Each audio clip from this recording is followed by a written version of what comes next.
C'est la guerre entre le PSG et la mairie de Paris concernant le Parc des Princes. Restez branchés, on en parle tout de suite. Foot.fr, fournisseur officiel de football. Salut les amoureux du ballon rond, on se retrouve pour un nouveau JT Foot Mercato. Vous l'avez sans doute suivi, le PSG est entré en conflit ouvert avec la mairie de Paris concernant le Parc des Princes et aujourd'hui était un jour important pour le club de la capitale. On vous résume tout de cette affaire. C'est une histoire qui commence à durer. Depuis plusieurs mois, le PSG a annoncé sa volonté de racheter son stade, le Parc des Princes, dans lequel il évolue depuis 1973. Le PSG et le Parc des Princes ne font qu'un, mais cela pourrait bien changer. En effet, le club de la capitale a manifesté à plusieurs reprises sa volonté d'acquérir le stade de la Porte de Saint-Cloud afin de le moderniser, l'agrandir et passer de 45 000 à 60 000 personnes pour coller avec les ambitions du club et augmenter les revenus. Problème, l'actuel propriétaire du stade, la mairie de Paris, n'est pas vendeur. Plus précisément, la mairie de Paris propose simplement une nouvelle convention d'occupation du domaine public, soit une sorte de location longue durée. Sauf que le PSG ne veut pas en entendre parler, c'est donc un jeu de poker menteur qui s'est installé entre les différentes parties. La mairie de Paris estime que le Parc des Princes vaut 350 millions d'euros, alors que le PSG a formulé une offre de 38 millions d'euros, loin donc des attentes de la ville. Une issue positive semble compliquée pour le moment, alors le PSG joue la carte du bluff à fond. Quoique.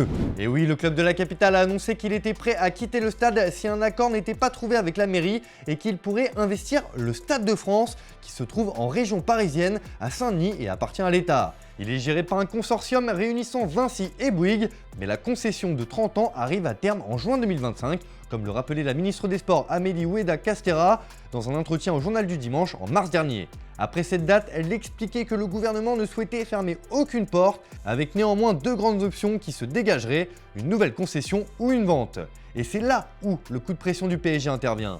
Le club de Nasser Al-Khelaifi a donc formulé une offre officielle de rachat du Stade de France. La deadline avait lieu ce jeudi à midi pour faire part de sa candidature à l'État. Simple coup de bluff ou réel intérêt du PSG pour le Stade de France, rien n'est encore acté car les offres remises, tant pour la cession que pour une concession, seront étudiées en 2024 pour une attribution probable en 2025. D'ici là, le PSG et la mairie de Paris ont le temps de trouver un accord. D'ailleurs, le PSG a tenu à rassurer ses salariés, la candidature concernant le Stade de France est une option étudiée mais pas définitive. La maire de Paris a récemment fait volte-face et refuse désormais publiquement de céder l'enceinte, ce qui place le Paris Saint-Germain dans une position difficile et nous oblige à étudier d'autres solutions. À travers cette démarche, nous souhaitons nous offrir une liberté, celle de pouvoir effectuer, le moment venu, le meilleur choix possible après avoir exploré avec rigueur toutes les possibilités, précise le message envoyé par le club parisien. Du côté d'Anne Hidalgo et de la mairie, pour le moment, on ne change pas de ligne directrice et on met la pression sur le PSG. Invitée ce jeudi matin sur les antennes de RFI, la maire de Paris a tenu un discours offensif sur cette affaire. Ma position est-elle irrévocable? Oui, parce que vous savez, on avait ouvert la porte à la possibilité de vendre le stade à notre club. C'est vrai que dans le modèle économique des grands clubs, ils sont presque tous propriétaires et cet argument, on l'a bien sûr regardé. La deuxième chose, c'est que pour vendre, il fallait d'abord qu'il y ait respect des règles parce que ça appartient aux Parisiens, ça ne m'appartient pas personnellement. On est dans un pays où l'état de droit fonctionne, il y a des procédures, il y a des prix qui doivent être fixés et doivent correspondre aux biens. Quand à l'issue de tout un processus durant lequel on a discuté et essayé d'évaluer ce que pouvait être le prix du Parc des Princes, le club a proposé 38 millions d'euros. Je pense que le mot ridicule est celui qui convient. Des déclarations qui ne feront certainement pas plaisir au PSG. Question du jour pour vous les amis, le PSG doit-il quitter le Parc des Princes? Vous nous dites tout dans les commentaires et on en reparle dès demain. Hier Stéphane vous demandait quelle serait la prochaine star du foot. Et bien pour vous, aucun doute, Jude Bellingham est la future superstar du football mondial.